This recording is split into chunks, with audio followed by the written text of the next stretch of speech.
Assalamualaikum warahmatullahi wabarakatuh. Salam Pramuka.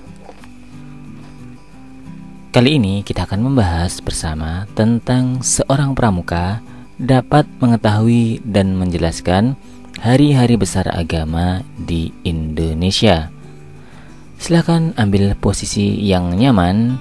Kita akan belajar secara santai tapi serius. Are you ready? Apa saja agama yang dianut di Indonesia?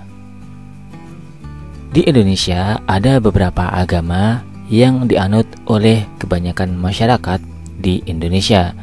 Jadi di Indonesia tidak hanya ada satu agama, tetapi ada beberapa agama yang banyak dianut dan dilaksanakan oleh masyarakat.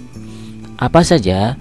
Secara umum, agama yang paling banyak dianut di Indonesia antara lain agama Islam, Kristen Protestan, Katolik, Hindu, Buddha, dan Konghucu.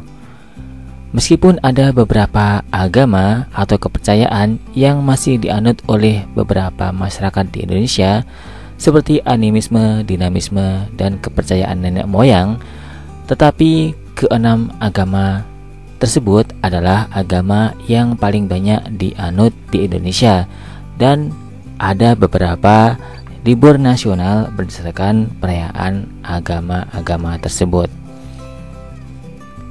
Kali ini kita tidak hanya membahas satu agama saja, tetapi kita bahas beberapa agama agar kita bisa saling mengerti, saling memahami, saling tolong-menolong dalam kemanusiaan dan kebaikan, sehingga kita bisa saling menghargai dan bertoleransi. Setiap agama biasanya ada hari-hari besar yang selalu diperingati setiap periode tertentu atau setiap tahunnya. Biasanya peringatan hari besar selalu diikuti banyak orang atau masyarakat di Indonesia, baik anak-anak, remaja, dewasa maupun orang tua, sehingga banyak aktivitas masyarakat yang harus dialihkan pada kegiatan tersebut. Oleh karena itu, pemerintah Indonesia menetapkan beberapa hari libur nasional berdasarkan perayaan dari setiap agama. Jadi di Indonesia ada beberapa libur nasional berdasarkan peringatan hari-hari besar menurut beberapa agama yang dianut oleh masyarakat di Indonesia. Nah, kita bahas terlebih dahulu apa saja hari-hari besar dari setiap agama yang banyak dianut di Indonesia. Apa saja hari-hari besar agama di Indonesia? Kita bahas beberapa contoh dari hari besar agama di Indonesia. Yang pertama adalah agama Islam.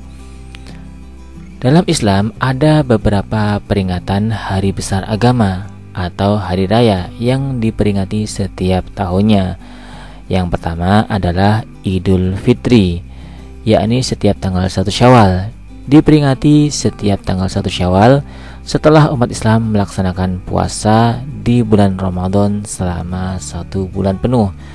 Dan ini kegiatan perayaan dilaksanakan setiap tahun.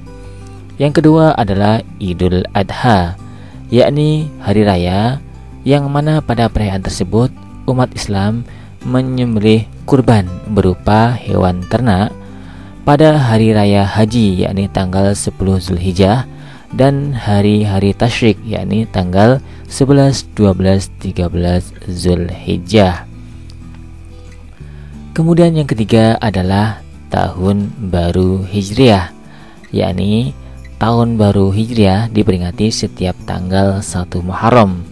1 Muharram merupakan tanggal yang ada di dalam kalender Hijriah, yaitu kalender yang digunakan oleh umat Islam dalam setiap perayaan dan kegiatan keagamaan. Yang keempat adalah peringatan Maulid Nabi Muhammad SAW setiap tanggal 12 Rabiul Awal, yakni tanggal Hijriah pada kalender umat Islam. Maulid Nabi Muhammad merupakan peringatan hari kelahiran Nabi Muhammad SAW, manusia yang agung yang diutus oleh Allah Subhanahu wa taala untuk mengajak manusia menyembah Allah menuju ke jalan yang lurus. Kemudian yang kelima adalah peringatan Isra dan Mi'raj Nabi Muhammad SAW yang diperingati setiap tanggal 27 Rajab. Peringatan Isra Mi'raj merupakan peringatan tentang peristiwa besar yang dilakukan atau terjadi pada Nabi Muhammad SAW, yakni perjalanan Nabi Muhammad dari Makkah ke Masjidil Aqsa, yakni berada di Palestina. Kemudian dari Masjidil Aqsa naik menghadap Allah Subhanahu wa taala ke Sidratul Muntaha, di mana pada saat menghadap Allah Subhanahu wa taala, Nabi Muhammad diperintahkan untuk melaksanakan sholat 5 waktu beserta seluruh umatnya. Pada peringatan Isra Mi'raj, umat Islam diingatkan kembali tentang pentingnya untuk melaksanakan sholat 5 waktu dan betapa agungnya perintah sholat 5 waktu. Nah, selain dari kelima peringatan hari besar umat Islam tersebut, masih ada beberapa peringatan yang lain yang tidak kita sebutkan di sini. Sekarang kita lanjut kepada agama yang kedua, yakni Katolik. Pada agama Katolik ada beberapa hari besar keagamaan yang diperingati setiap tahunnya dan beberapa dilakukan libur nasional oleh pemerintah Indonesia. Yang pertama adalah peringatan Paskah. Yang kedua adalah Hari Raya Natal. Kemudian peringatan kenaikan Yesus Kristus dan peringatan wafat Yesus Kristus. Yang ketiga adalah hari besar pada agama Protestan. Yang pertama adalah peringatan Paskah, kemudian Hari Raya Natal, Pentakosta, kenaikan Yesus Kristus, serta wafat Yesus Kristus yang diperingati setiap tahunnya.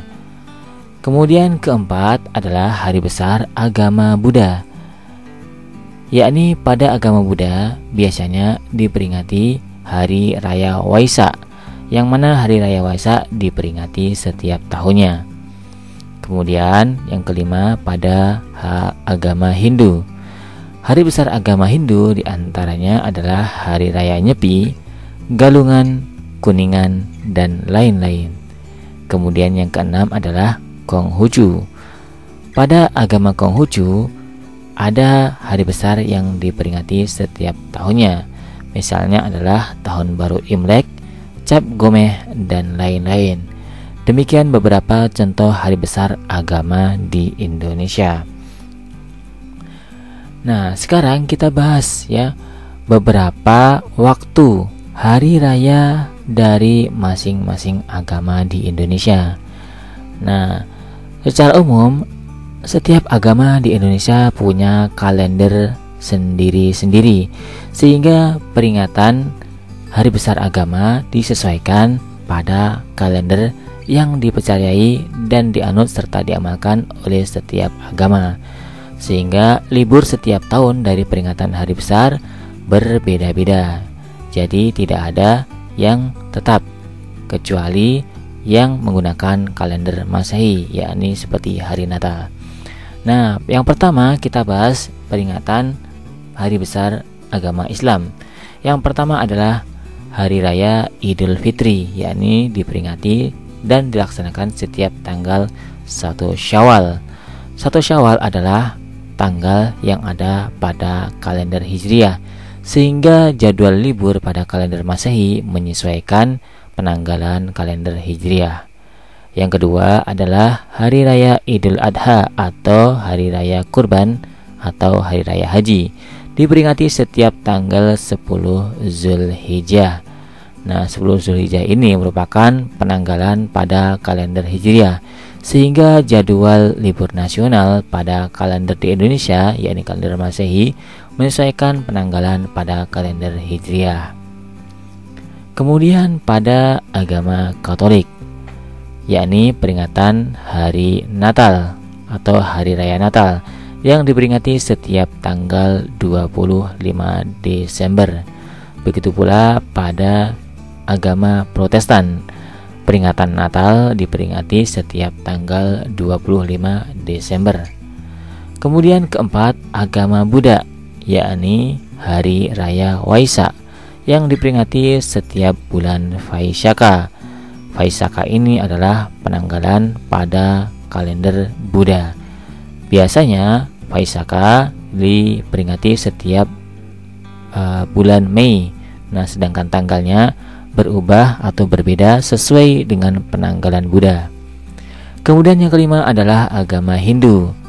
Hari besar dalam agama Hindu yakni Hari Raya Nyepi yang diperingati setiap tahun baru Saka. Tahun baru Saka merupakan kalender Saka, yakni kalender yang dianut dan dipercayai serta dipraktikkan oleh agama Hindu. Maka hari libur nasional Hari Raya Nyepi menyesuaikan dengan kalender Saka. Dan yang terakhir adalah Konghucu. Pada agama Konghucu, peringatan hari besarnya adalah Hari Raya Imlek yang diperingati setiap tahun baru Imlek, yang mana tanggal dari peringatan tahun baru Imlek menyesuaikan dengan penanggalan Tionghoa. Sekarang saatnya kita tes beberapa pengetahuan dari apa yang telah kita pelajari tadi. Coba jawab beberapa pertanyaan berikut. Yang pertama, sebutkan hari libur nasional keagamaan di Indonesia yang kamu ketahui sesuai golongan agamanya. Kemudian yang kedua, sebutkan hari raya keagamaan nasional di Indonesia sesuai golongan agamanya. Untuk menjawabnya, bisa kalian pause dan selamat mencoba.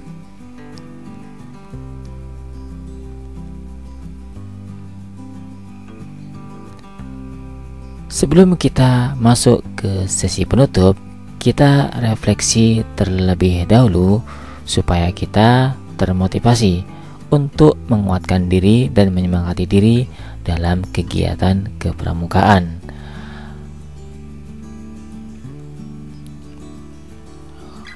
Wujudkan bangsa yang berkarakter dan bermartabat melalui gerakan pramuka. Nah, dengan gerakan pramuka diharapkan dapat mewujudkan generasi bangsa yang berkarakter dan bermartabat. Maka seorang pramuka atau setiap anggota pramuka dianjurkan dan diperintahkan untuk senantiasa mengamalkan kode kehormatan pramuka, baik Trisatya maupun Dasa Dharma, yang mana di dalamnya tertulis secara jelas karakter-karakter yang harus dimiliki oleh setiap anggota pramuka, sehingga manakala setiap anggota pramuka melaksanakan dan mengamalkan apa yang tertanam di dalam kode kehormatan pramuka, baik Trisatya maupun Dasa Dharma, maka akan wujud generasi bangsa yang berkarakter dan bermartabat. Oleh karena itu, bersemangatlah dalam kegiatan kepramukaan. See you next time. Wassalamualaikum warahmatullahi wabarakatuh. Salam Pramuka.